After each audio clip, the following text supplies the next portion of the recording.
Alors aujourd'hui, nous sommes en compagnie de Fanny Duval, responsable de la programmation. Et si nous sommes ensemble aujourd'hui, c'est pour parler de Métropole en Seine. Bonjour. Bonjour. Vous allez bien? Ça va et vous? Bah ça va très bien. Alors cette année, Le Havre Seine Métropole propose un vent de fraîcheur en sillonnant pendant l'été les communes rurales du territoire. Est-ce que vous pouvez nous présenter le projet? Oui, alors on a mis en place ça de manière exceptionnelle cette année suite aux annulations bien entendu des événements du printemps. Donc la Métropole en Seine, c'est une petite saison en milieu rural.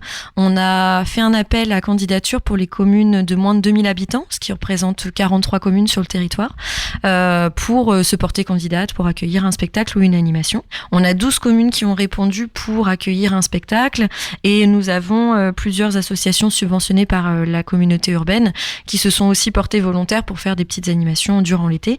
Donc on est à 12 spectacles et 11 animations. Voilà, donc vous avez 4 spectacles qui tournent 3 fois, donc dans 3 communes différentes. Vous avez la compagnie Les Barges avec Joe et Joe, donc c'est 2 militaires un peu loufoques qui sont là pour assurer notre sécurité et qui en fait ont 2 mains gauches. Donc là on est sur du théâtre burlesque, un petit peu cirque. Voilà, vous avez également la compagnie Magic Fabric avec Incognito. Donc là on est sur un duo de clowns muets, sur voilà, au cœur tendre, on va dire des gens de passage qui viennent un petit peu observer et jouer avec le public. C'est un jeune public, donc familial de toute façon. Voilà, vous avez aussi un spectacle de contes proposé par Eugène Guignon qui s'appelle Panier Garni. Donc c'est des histoires autour de lui, il est très autour de la mer, des contes un petit peu mythologiques, on va dire. Il est accompagné d'une violoncelliste qui va mettre en musique un petit peu ses propos. Donc ce sont des spectacles de tout horizon, divers et variés. Oui, c'est ça. Des contes, des clowns, c'est ça? Oui, et puis le dernier, donc c'est du chant a cappella, donc 3 garçons de café qui viennent vous proposer des chansons à la carte. Donc ils ont une carte de chansons et vous choisissez.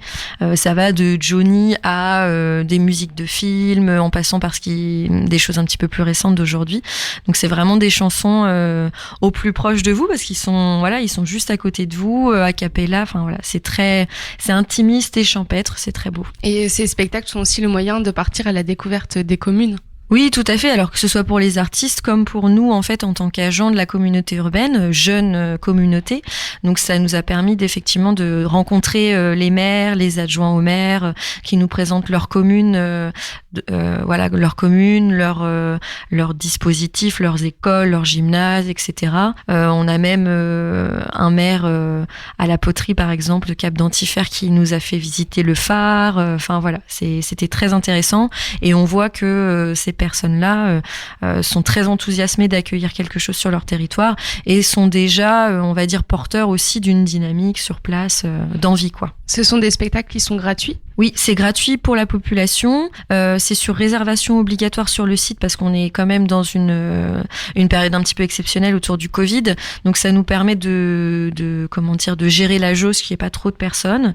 Et on est sur des espaces d'accueil extérieurs mais clos pour pouvoir mettre en place des chaises, gérer la jauge, mettre à disposition du gel hydroalcoolique, etc. Et donc ça a commencé le 4 juillet et ça va jusque quand? Alors, la dernière date est le 29 août, il me semble. Oui, c'est ça, le 29 août. Voilà, donc tout l'été. On est principalement pour les spectacles sur les mardis soirs, mercredis, vendredis soirs. Et pour les animations culturelles, on est plutôt sur le week-end. Il y a des petites choses en semaine aussi, mais plutôt sur les week-ends. Et donc, on peut retrouver toute la programmation sur le site de lehavreseine-métropole.fr. Voilà. Est-ce que vous voulez rajouter quelque chose? Est-ce que vous avez un message à faire passer peut-être? Bah écoutez, on est ravis de mettre ça en place. Je pense que le public qu'on a vu déjà mardi et puis hier est ravi qu'il se passe quelque chose. C'est une bouffée d'air frais pour tout le monde parce que voilà, on n'a pas eu les moyens de se rassembler d'ici là. Et quand le temps est avec nous, voilà, c'est un grand plaisir. Donc n'hésitez pas à vous inscrire et puis et à nous faire des retours. On a un petit questionnaire aussi pour voir comment les gens ont vécu l'événement, l'organisation, la communication dessus. Voilà. Eh bien, merci Fanny Duval d'avoir répondu aux questions de Westrack Radio.